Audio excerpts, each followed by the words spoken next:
nosso momento de reflexão hoje, vai fazer um trabalho de cotejo entre algumas passagens contidas no Novo Testamento e alguns esclarecimentos encontrados na doutrina espírita que são consentâneos com essas passagens apresentadas dentro do texto dos evangelhos.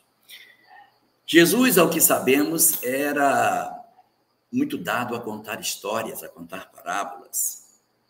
E os estudiosos dizem que, somando seus ditos parabólicos, que são pequeninas frases, e suas parábolas, somavam ao todo 40 dessas expressões metafóricas que Jesus teria apresentado, entre parábolas e ditos parabólicos.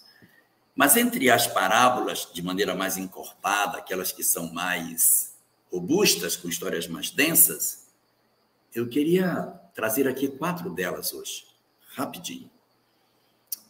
A primeira delas está no Evangelho de Mateus, no seu capítulo 13. São 7 parábolas que ele conta uma atrás da outra. Começa com a parábola do semeador, depois vem a parábola do joio e do trigo, depois vem a parábola do grão de mostarda, depois vem a parábola do fermento, parábola do tesouro escondido, parábola da pérola perdida, parábola da rede, e assim ele vai seguindo numa série de parábolas. Eu quero pegar 2 hoje dessas. Parábola do joio e do trigo, parábola da rede. Parábola do joio e do trigo, sinteticamente, planta-se joio, planta-se trigo, o inimigo planta joio, não dá para separar no começo, no final o semeador diz, olha, deixa crescer, no final a gente junta. Quando chega a hora da colheita, ele verifica o que é joio e o que é trigo, separa o trigo para o celeiro, e aquilo que é joio, ele junta e queima. Junta e queima. O que presta, vai para o celeiro. O que não presta, vai ser queimado. Parábola da rede, a última dessas sequências de parábola, dessas 7 parábolas, também do capítulo 13. Na parábola da rede, os pescadores vão ao mar e jogam a rede, tiram os peixes. Ao trazerem os peixes, não separam, deixa chegar na praia. Quando chega na praia, abre a rede, e na rede separa os peixes que prestam do que não prestam. Os peixes bons, eles levam, os que não prestam, devolvem para o mar. Terceira parábola que nos interessa na noite de hoje, a parábola dos talentos, está também em Mateus, no seu capítulo 27. A parábola dos talentos é aquela que conta a história de um dono de uma vinha que viajou, dono de uma propriedade, viajou e deixou com um 5 talentos, com outro empregado 2 e com outro 1, e pediu que eles atuassem com esse dinheiro e multiplicassem. O primeiro de 5 fez 10 e recebeu parabéns. O segundo de 2 fez 4, dobrou também, recebeu seus parabéns. E o terceiro, com medo, pegou o talento e enterrou. Quando o dono da vinha chega e encontra essa circunstância, dá parabéns aos 2 primeiros. E ao terceiro, que não multiplicou o talento, enterrou com medo, ele manda tirar o talento e dar para aquele que mais tem, e aquele que tem o pouco que tem lhe será tirado.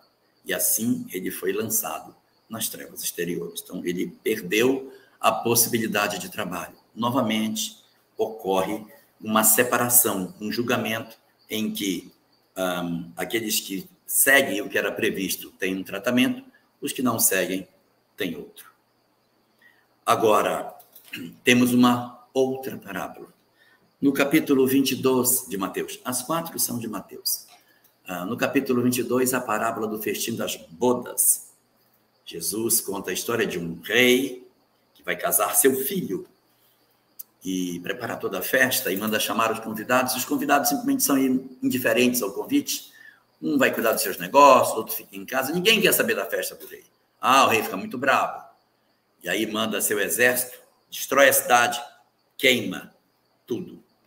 E aí pede aos seus servos que saiam catando quem tiver na rua e convide todos que puderem para irem para o casamento. E aí todos vão para o casamento.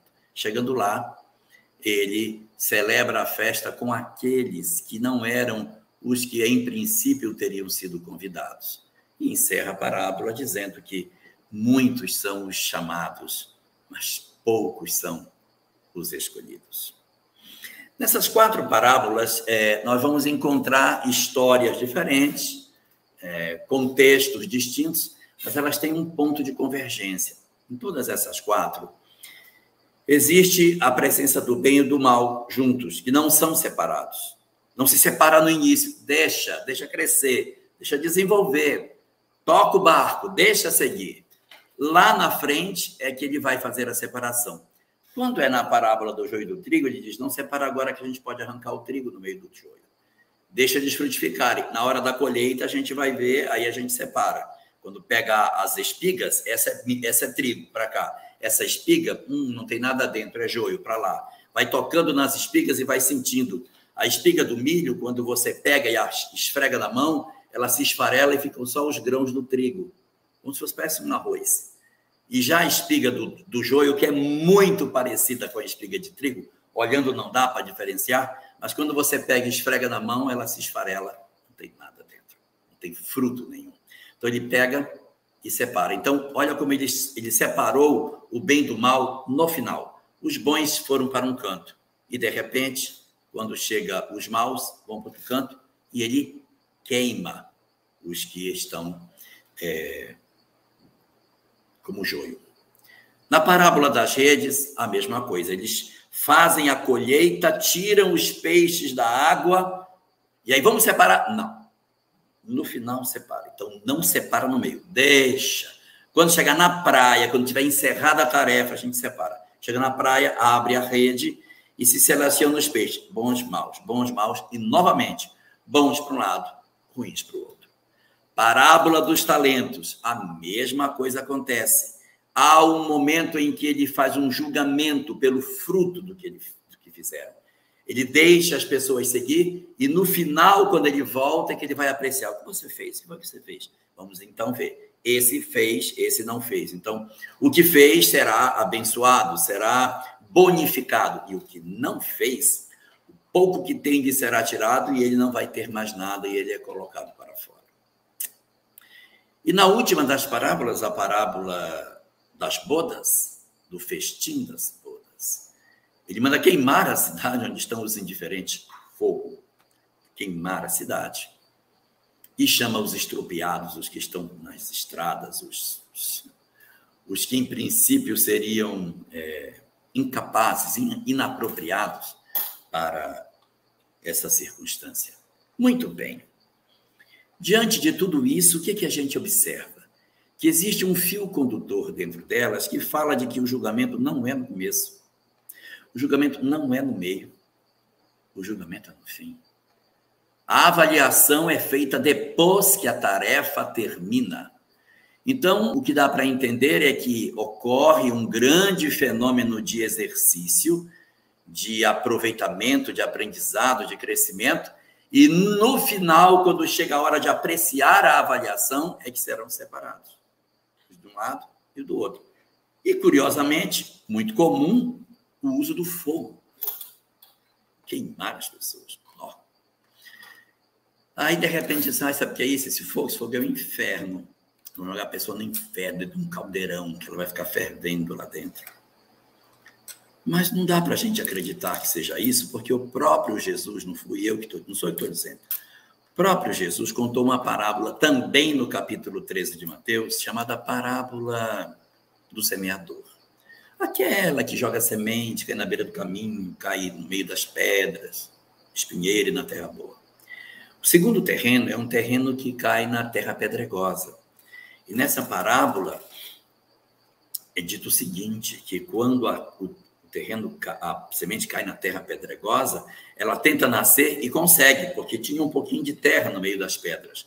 E ela nasce, mas como as pedras eram muito fortes, a raiz não entra, então as raízes ficam à flor da terra. Aí diz Jesus na história.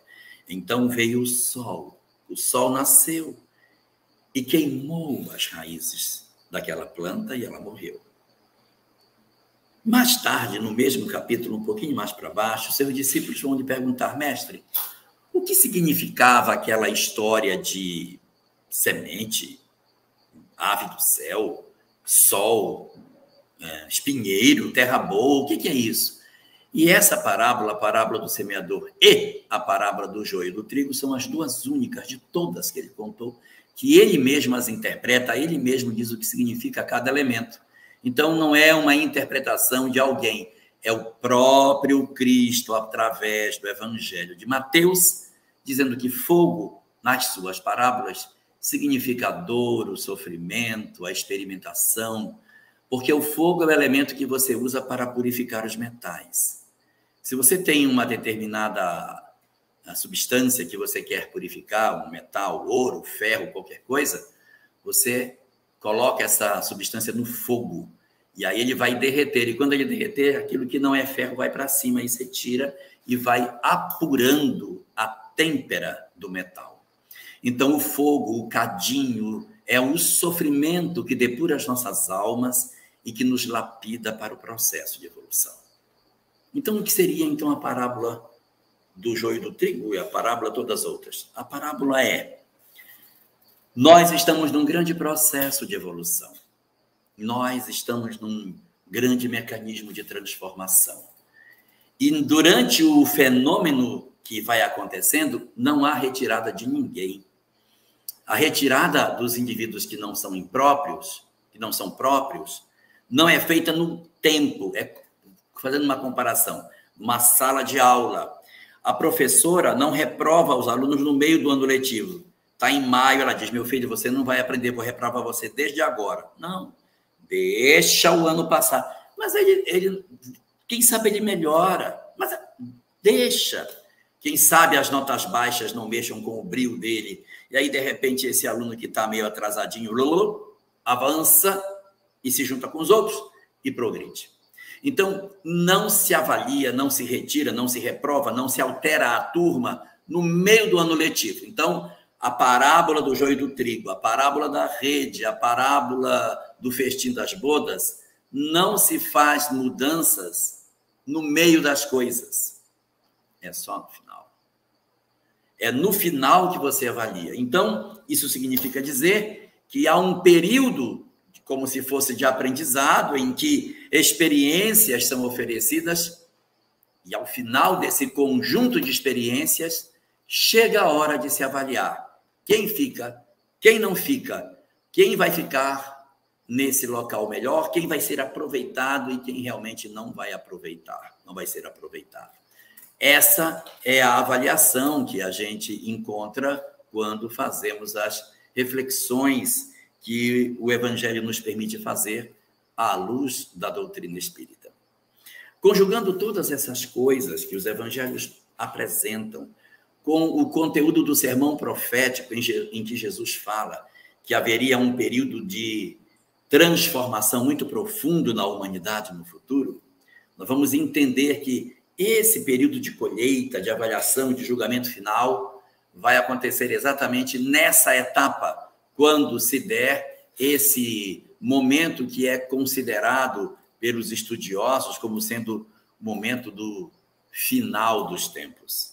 Assim é chamado dentro do texto bíblico, o final dos tempos. Mas o termo em grego não é bem final dos tempos, não, tá? O que está escrito lá em grego é sinteleia cosmos. Não tem nada a ver com tempo, é cosmos, que significa mundo, não é tempo.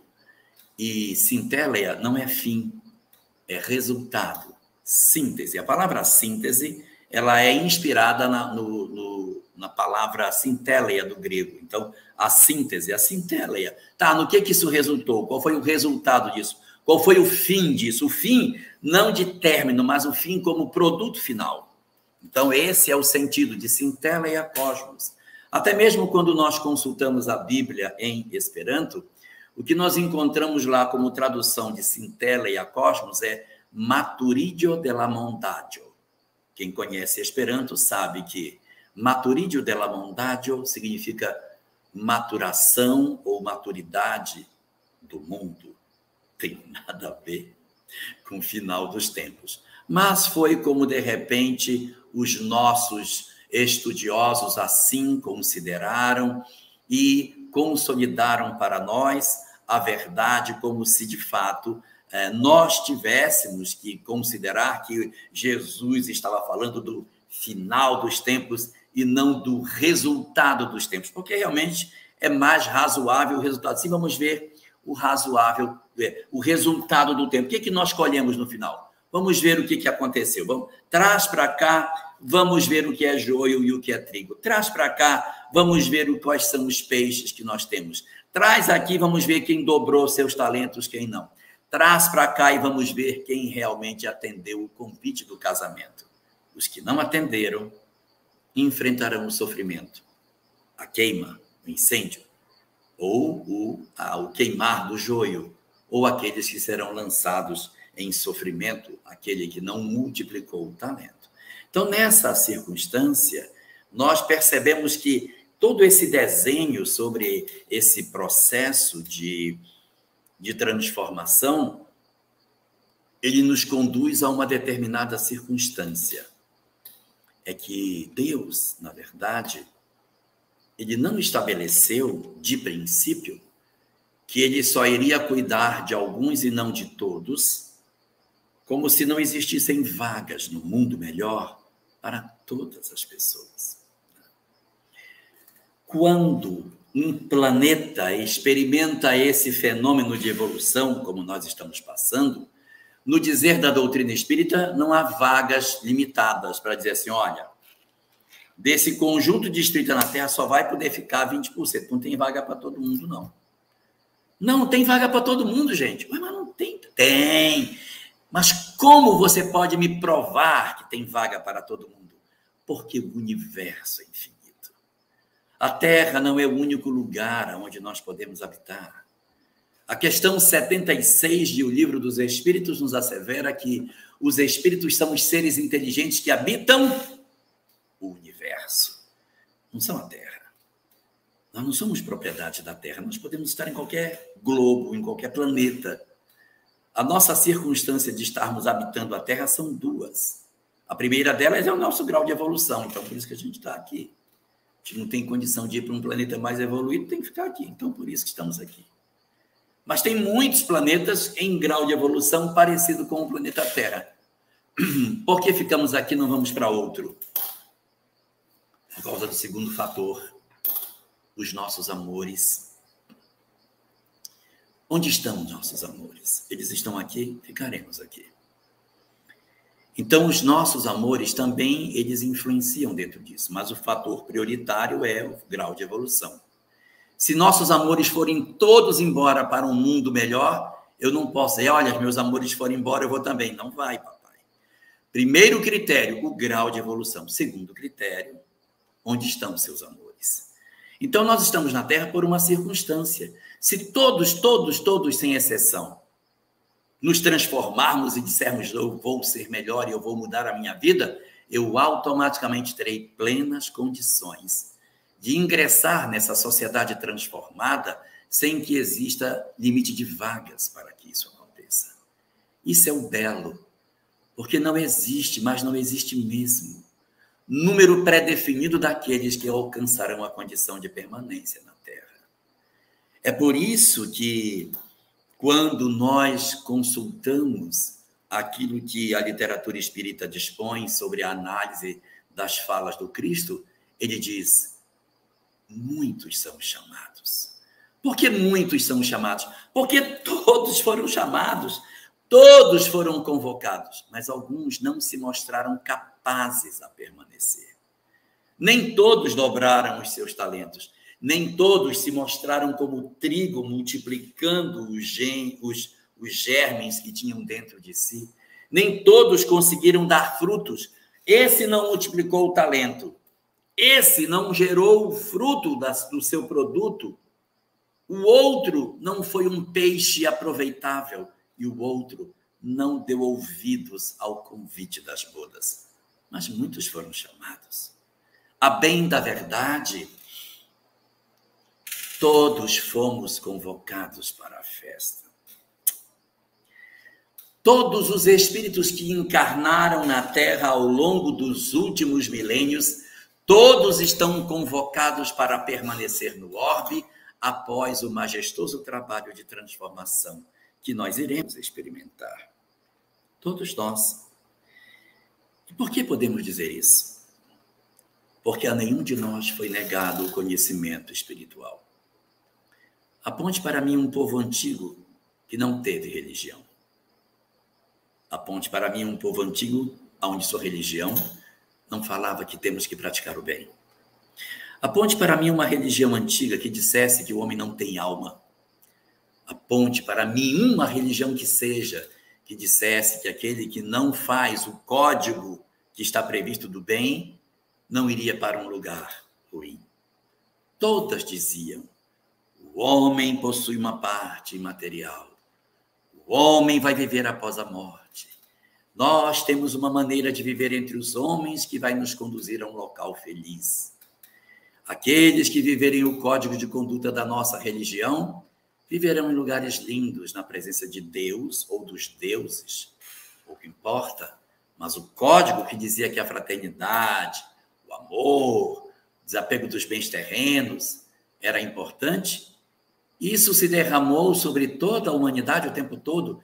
Então ninguém pode dizer, mas eu não fui convidado, nunca ouvi falar disso. Todos fomos almas convidadas para esse processo. Ocorre que nós não demos ouvidos. Nós não valorizamos o que aconteceu nas nossas vidas em termos de lição espiritual. Os atrativos do mundo físico nos eram ainda muito mais significativos. Clamava dentro de nós a posse dos bens da terra. E por esse motivo, nós nos tornamos arredios em termos de mudança interior. Nós fomos tão complicados do ponto de vista espiritual que até o bem que nos era ensinado, nós transformamos em mal. Nós somos almas tão difíceis, tão complicadas, que até a verdade trazida por Jesus, que é o puro amor, sua doutrina está calçada exatamente no puro amor, até essa nós conseguimos corromper. Eu fico assim, às vezes me indagando, gente, como é que a gente consegue ser desse jeito, né? Porque o que era a mensagem de Jesus? Vamos relembrar. É amor ao próximo, é o perdão, é a caridade, é a renúncia dos bens terrenos, é a busca de uma pureza espiritual, é uma conexão com Deus. Cada coisa linda.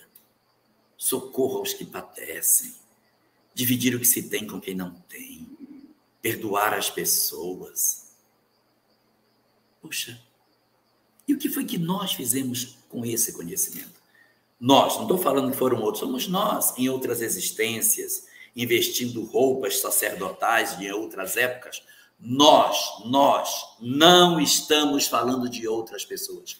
Nós, vestindo a capa do sacerdócio em outras eras, transformamos o cristianismo numa doutrina de violência, de opressão. Criamos instrumentos de guerra a partir das nossas crenças religiosas. Promovemos torturas, mortes, calabouços, violências sem par por toda a Europa. E não foi só um ano, não. Nós somos tão complicados que nós ficamos 1260 anos fazendo isso. Foi muito tempo, gente, foi muito tempo, é mais de um milênio totalmente equivocado. E a gente não despertava disso. Quantas pessoas foram sacrificadas pela nossa maneira equivocada de enxergar as coisas? Então, na verdade, nós próprios corrompemos o próprio bem que chegou nas nossas mãos. Nós estamos assim. É o resultado da nossa imperfeição. Nós somos tão tortos espiritualmente que tudo que dão para nós, a gente entorta. Tudo de puro que cai nas nossas mãos, a gente corrompe. E aí o que aconteceu? À medida que a nossa intelectualidade foi crescendo, foi se tornando, em princípio, mais capaz, nós fomos entortando mais ainda os nossos conceitos sobre a vida e sobre a religiosidade. Apesar das mensagens maravilhosas trazidas pelas inúmeras religiões, sem fazer acepção de nenhuma delas, porque os grandes missionários sempre trouxeram lições maravilhosas para todos nós, mas nós conseguimos pegar um caminho muito tortuoso, muito. E o que houve com isso? Nós fomos fazendo com que, de repente, nós mesmos, e não os outros, nós mesmos nos tornássemos exclusos do fenômeno de progresso espiritual no planeta. Nós não podemos responsabilizar ninguém, sabia? Não dá para você dizer assim, eu não consigo evoluir porque eu não recebi a informação. Recebeu e recebeu muitas vezes, recebeu e recebeu, foi fartas vezes, e muitas vezes investiu a capa de sacerdote, para não dizer que não conheceu, recebeu. Nós todos tivemos como ritual de passagem a nossa transição pelos cultos religiosos. No Ocidente, no Oriente, vestido a veste dos budistas, dos shintoístas, dos hindus, dos cristãos, muçulmanos, meu Deus, judeus, pouco importa, mas as vestes, o contato com a religião, essa imersão no mundo religioso, nós todos tivemos, para que nenhum de nós pretextasse que não conseguiu alcançar a plenitude, porque lhe foi negado o conhecimento espiritual. Nós, na verdade, viramos as costas para tudo isso. Nós fizemos uma história muito dolorosa da nossa própria capacidade intelectual. Foi muito ruim o que fizemos, porque na medida em que nós fomos nos desenvolvendo, as nossas teorias sobre religião foram ficando tão complexas que nós chegamos ao ponto de, pela primeira vez na história, ter a coragem de dizer que nós seríamos melhores sem Deus. É muita audácia. Sabe, ao longo de toda a história da humanidade, desde a pré-história, nós nunca vivemos sem Deus, nunca. Desde o homem mais primitivo que surgiu no planeta, quando ele começou a raciocinar, quando ele olhava a lua, a chuva, as coisas, ele já começou a entender que havia alguém que gerenciava isso. E já no primórdio da civilização, experiências religiosas rudimentares aconteciam. E essas experiências rudimentares, elas foram se desenvolvendo, até chegarem nas religiões complexas, lindas, maravilhosas, extraordinárias, que nós temos dentro da nossa história da humanidade, que, meu Deus, são incontáveis. As doutrinas que foram oferecidas ao homem, como diz Khalil Gibran, o poeta libanês, Deus faz a verdade com várias portas para atender a todo crente que a elas vem bater. Não importa o caminho que você pegue. Haverá sempre uma porta religiosa que, quando você abrir, você vai estar nos braços de Deus. É como se fosse uma arena redonda, cheia de portas, cada porta uma religião. Você vem por caminhos diferentes, mas haverá uma porta para receber você. E quando você abrir essa porta e entrar, não importa a porta por onde você veio, o que importa é o que vai acontecer depois. E aí eu vou contar um segredo. Depois que a gente passa por essa porta, desse lugar redondo, ele não tem telhado. Quando a gente olha para cima, está cheio de estrelas. E sabe o que acontece quando todos olham para cima? Todos vemos o mesmo céu. Porque não importa a porta por onde você entrou, o céu que contemplamos é o mesmo, porque é esse o instrumento da verdade divina. E foi assim que Deus construiu a possibilidade de que todos nós nos salvássemos, de que todos nós fôssemos peixes bons, que nós todos fôssemos trigo, que nós todos multiplicássemos os talentos, que nós todos ouvíssemos o convite do rei e viéssemos para participar das bodas. Não fizemos isso. E olha a nossa audácia. Quando chegou há 200 anos atrás, nós dizemos, a gente vive melhor sem Deus, sabia? Religião é um atraso de vida. Religião é um problema, porque só gera opressão, violência, só gera uma série de loucuras na nossa vida. Viveremos melhor sem isso. E iniciou-se um trabalho extraordinário para matar Deus dentro da sociedade ocidental. Dá uma olhadinha e veja os esforços que são feitos para apagar a ideia da presença de Deus e sua importância na nossa sociedade. Por um lado, é até entendível isso em função dos equívocos, não é? Que a religião cometeu, sobre tantas guerras, tanta violência. É verdade, a religião pode ter cometido enganos, mas a espiritualidade nunca fez mal a ninguém. E o homem do século XIX extirpou do coração da humanidade as duas coisas juntas. Ele arrancou junto a religião e a espiritualidade e nos jogou no século XX como uma civilização distante de Deus. A miséria de sociedade infeliz, descrente, que tateia no escuro, que não entende o que se passa, que seus medos, seus pavores tomaram tamanhos gigantescos, ampliando os níveis de ansiedade, de depressão, de sofrimentos na humanidade que estertora, sem que nós consigamos entender a razão pela qual tudo isso acontece. Ah, por que acontece? Ora, por que acontece? Nós estamos tentando desvincular cada vez mais a nossa relação de Deus. Nós estamos querendo cada vez mais nos mostrar como se nós fôssemos capazes de viver sem a presença do Criador, sem a força de Deus nas nossas vidas. Lê do engano, viu?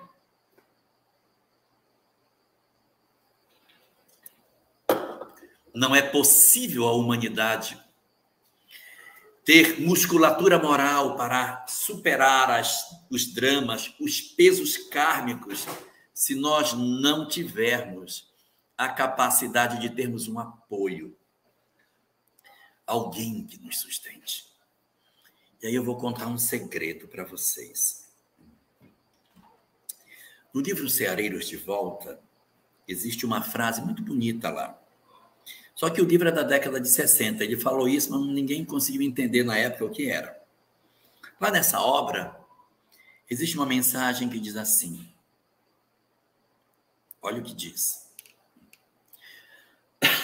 A fé é o galardão que Deus reserva a todos aqueles que se credenciam na obra do bem.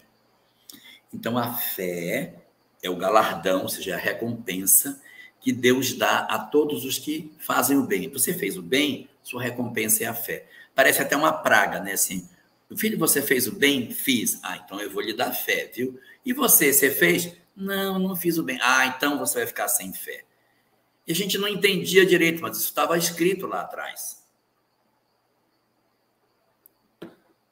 Agora a gente sabe o que é. Mais recentemente, os cientistas descobriram uma substância chamada ocitocina. É um neurotransmissor da felicidade.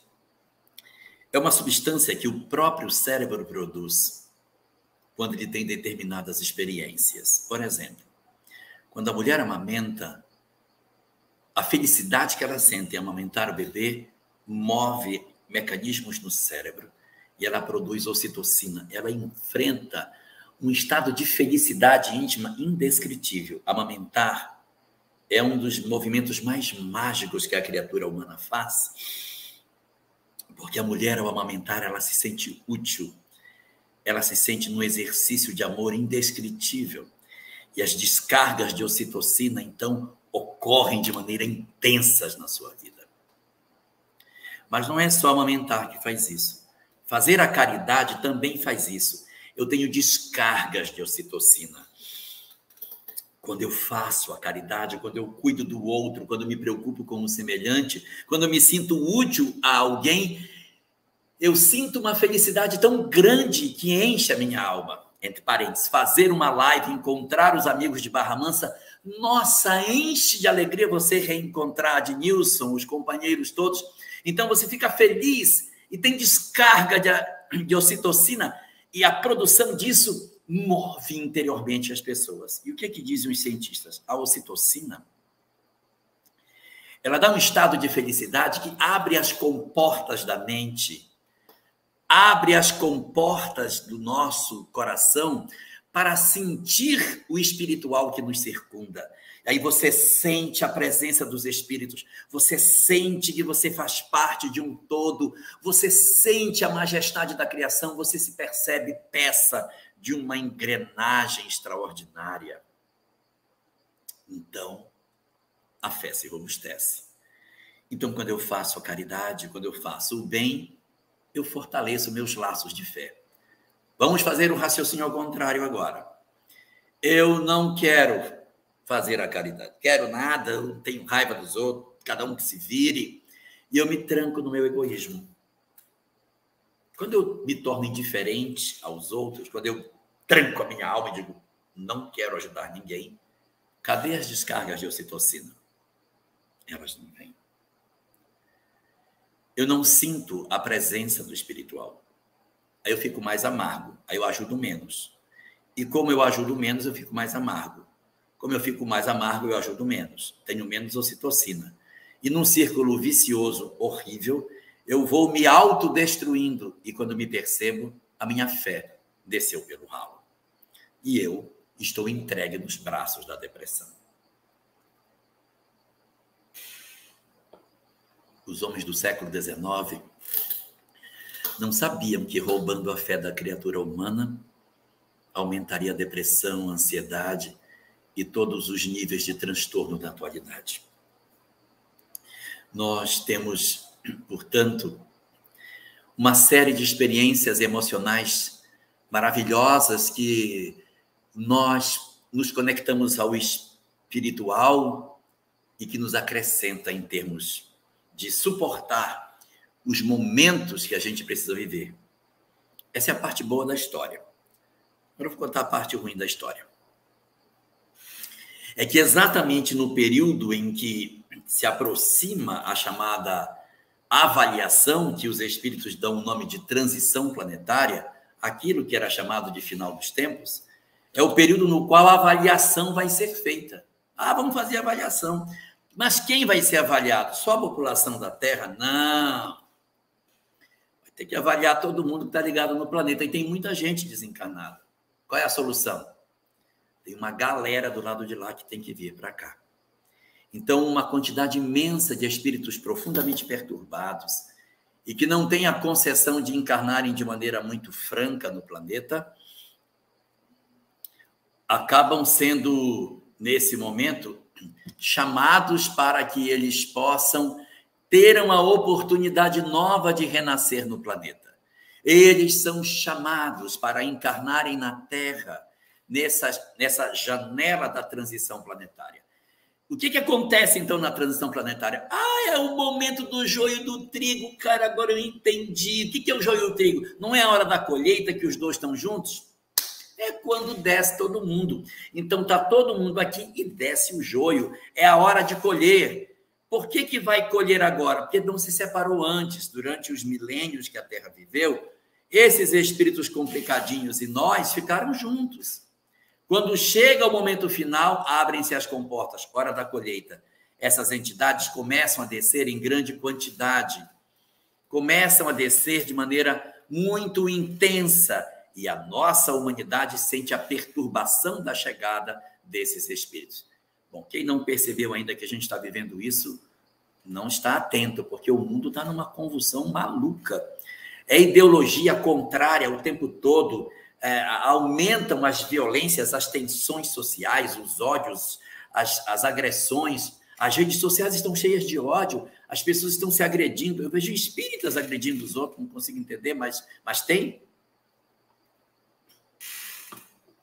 Nós, então, passamos a ver, a partir daí, um conjunto de experiências em que essa massa de entidade perturbada se mistura conosco. É a hora da colheita. Que vai fazer o Senhor?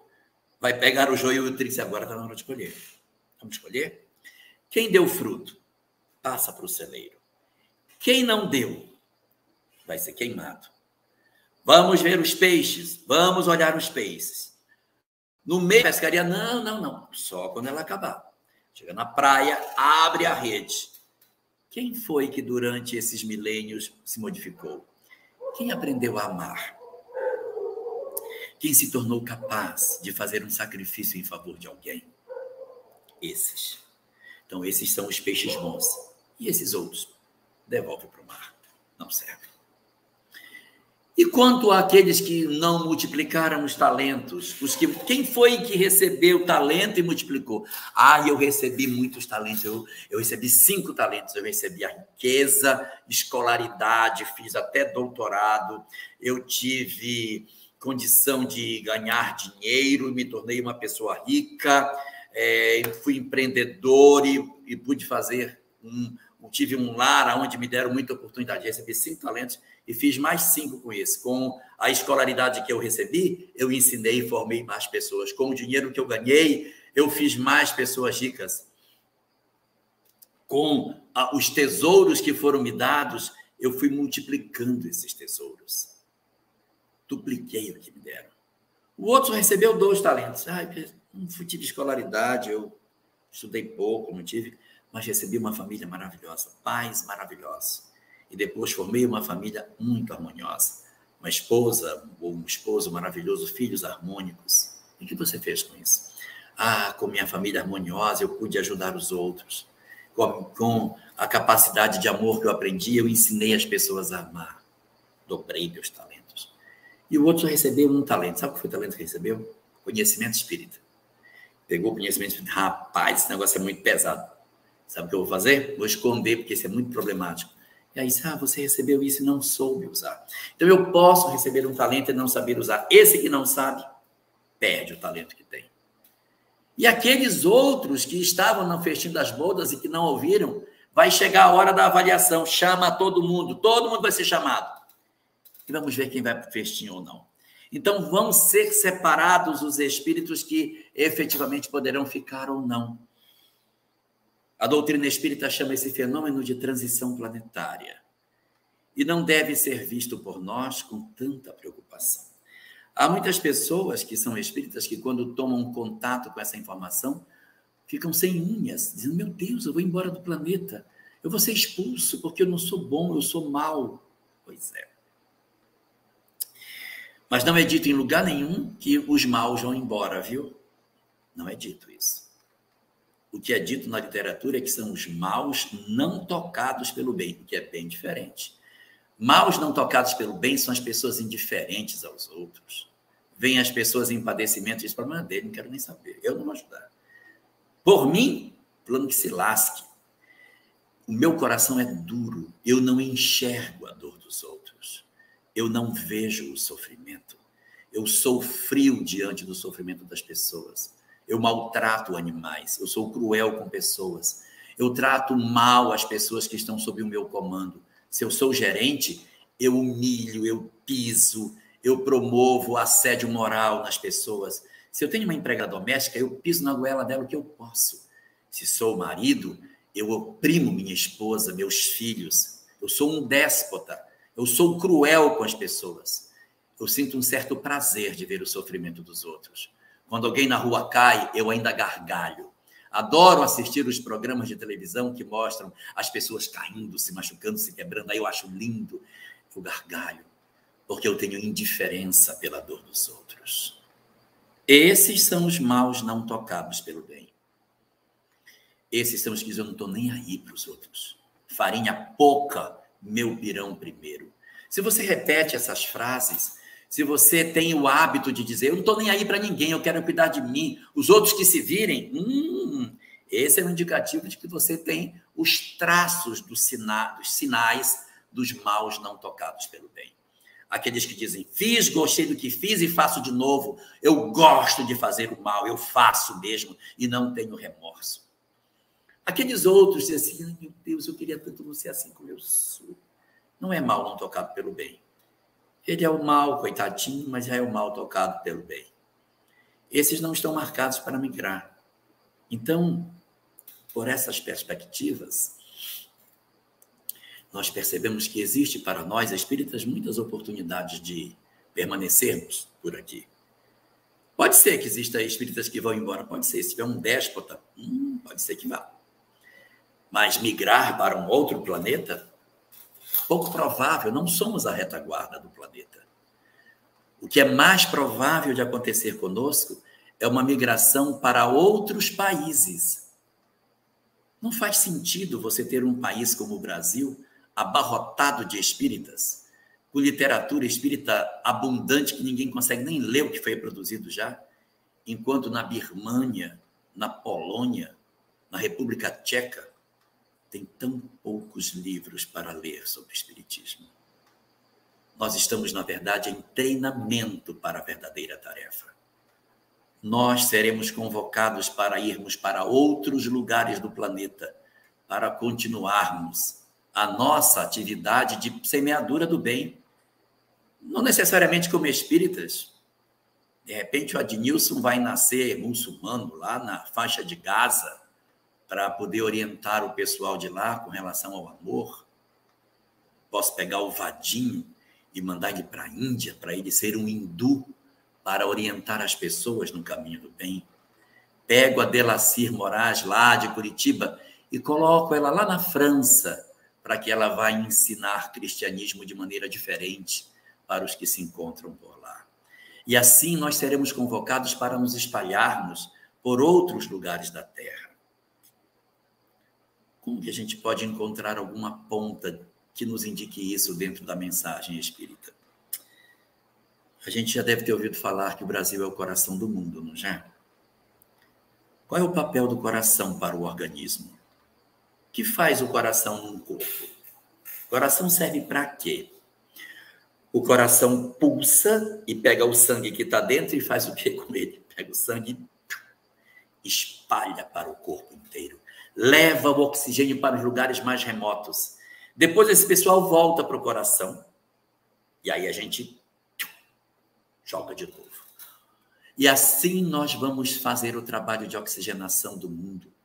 Não necessariamente para espiritizar o mundo, mas para levar amor para a humanidade como um todo, para a ciência, para a filosofia, para a arte, para todos os âmbitos do conhecimento humano. Então, nesses momentos de transição, não fiquemos tão aflitos com relação a tudo isso, porque, na verdade, o que se desenha para o futuro próximo é um testemunho muito forte da nossa parte diante dessas entidades perturbadíssimas que estão em nossa volta e que todo dia abrem comportas de comportamentos equivocados e uma quantidade imensa de pessoas descem por elas. Lembrem que o caminho estreito tem porta, mas o caminho largo não tem. Dizia Jesus, entrai pela porta estreita, porque largo e espaçoso é o caminho que conduz à perdição. O caminho é tão largo que nem tem como ter porta. Agora o estreito tem uma portazinha, então tem que abrir a porta para passar. Nós seremos chamados a isso, a manter a nossa coerência nas redes sociais, não agredir as pessoas, não violentar os outros, sermos mansos, brandos, pacíficos, amorosos, caridosos, humildes, capazes de amar. Eu não estou inventando. Olha a terceira das bem-aventuranças. Bem-aventurados os mansos, porque eles herdarão a terra. Você tem desejo de ficar no planeta?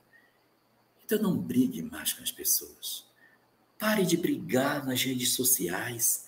Pare de ofender as pessoas que você sequer conhece. Pare de se tornar um hater nas redes sociais, com ódio dos outros. Nós, espíritas, não temos espaço na nossa vida para esse tipo de conduta. Digo para vocês que é profundamente lamentável ver alguém que conhece o espiritismo derramando ódio nas redes sociais. Eu me sinto profundamente constrangido quando vejo isso, independente do lado que a pessoa defenda. Atacar pessoas não é papel de nenhum de nós. O nosso papel é outro. Nós estamos numa humanidade que perdeu uma quantidade imensa de pessoas pela pandemia. O que tem de lares enlutados, chorando, pedindo um esclarecimento para os seus entes queridos que partiram, é uma quantidade enorme de lares passando por isso. E eu estou nas redes sociais fazendo o quê? Falando mal dos outros, falando mal dos outros, falando mal dos outros, o tempo todo, e as pessoas soluçando do meu lado. Isso é ou não é uma indiferença com a dor dos outros? Eu não estou dizendo que a gente vire fanático, mas que a gente não faça isso com as nossas vidas. Não tem sentido nós enchermos os nossos corações de ódio. Não faz sentido. E eu não quero nunca ameaçar ninguém, mas eu quero dizer que o ódio atrai as pessoas, viu? De repente a gente odeia tanto uma certa personalidade do nosso país que acaba nascendo filho dele na próxima. Se você não quer, diminua o sentimento de ódio. Não faça isso com você. Dê um sentido mais útil para a sua vida. Socorra as pessoas que choram. Tem tanta gente em depressão. Nesse momento existem pessoas querendo se matar. E a gente está perturbado, brigando politicamente nas redes sociais. Ah, o uso miserável do tempo. Então, esse é o grande testemunho que nós temos para fazer. Todos estamos convocados para isso. Não é difícil. É só nos esforçarmos para ser úteis. Todos podemos passar pela porta estreita. Não é necessário ser uma alma extraordinária para garantir a nossa permanência no mundo de regeneração. Basta que nós não sejamos impermeáveis ao bem, que não digamos, estou nem aí para ninguém, mas que digamos, eu preciso mudar, não suporto mais ser como eu sou. Lembremos que a convocação está lançada, porque muitos são chamados, mas não necessariamente poucos serão os escolhidos, porque dependerão de nós. O Cristo, olhando, disse, poucos serão os escolhidos, mas nós podemos mudar essa história e dizermos, muitos são chamados e muitos são os escolhidos, porque eu e muitos outros decidimos também mudar para sermos mais felizes, porque a era da transição já está acontecendo.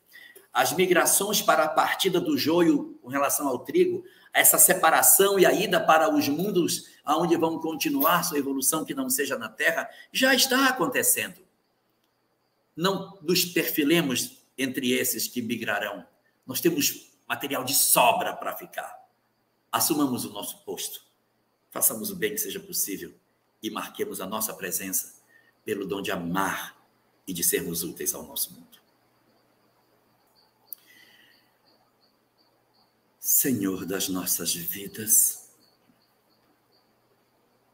nos convocaste para que renascêssemos no tormentoso momento da transição planetária, em que uma quantidade inumerável das almas enlouquecidas que habitam as regiões mais dolorosas do mundo espiritual teriam a chance também de renascer. Sabíamos, Senhor, dos desafios que nos aguardavam, porque teríamos que renascer e conviver com as ideologias loucas, com a violência desmedida, com a ignorância travestida de sabedoria e com as múltiplas formas de apresentar o mal vestido como se fosse o bem. Nossas almas, apesar de sabedoras de todas essas coisas, são frágeis. Somos ainda espíritos de passos vacilantes no bem. E por esse motivo, os convites que o mal nos oferece em cada esquina do caminho produzem reflexos profundos nas nossas almas, nos arrastando muitas vezes para experiências que não mais gostaríamos de viver, mas para as quais ainda não nos mostramos suficientemente fortes para suportar os desafios da jornada. Por isso, Senhor, nós te pedimos nessa noite que o teu imenso amor se derrame sobre as nossas almas, que a tua misericórdia infinita, que penetra os lugares mais profundos, as furnas mais escuras, produzindo luz e resgatando as almas mais endurecidas, que da mesma forma, Senhor, que tu projetes sobre os nossos corações ainda frágeis uma réstia da tua luz infinita, para que desperte no íntimo das nossas almas a compreensão mais plena daquilo que já sabemos, o dom de vivenciarmos o que já conhecemos e a capacidade indescritível de sentirmos em plenitude aquilo que os nossos cérebros já têm conhecimento. Deixa-nos assim, Senhor da vida, inundarmos-nos da tua presença divina, para que os convites do mal, o aliciamento feito aos corações vacilantes, não nos encontrem à margem do caminho, como se nós também fôssemos capazes de ouvir o canto patético das flautas mágicas que seduzem as almas na direção do abismo.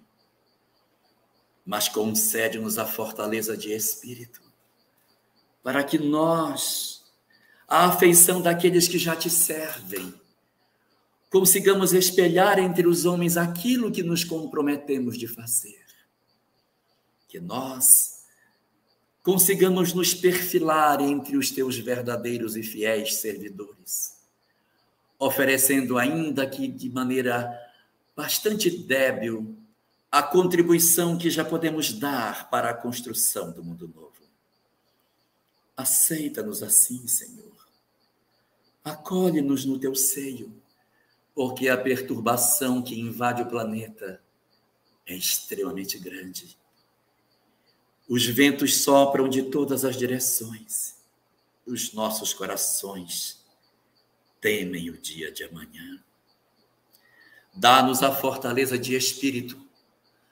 Robustece-nos a fé pela prática do bem. Assiste-nos nas nossas horas de dúvida e de temor.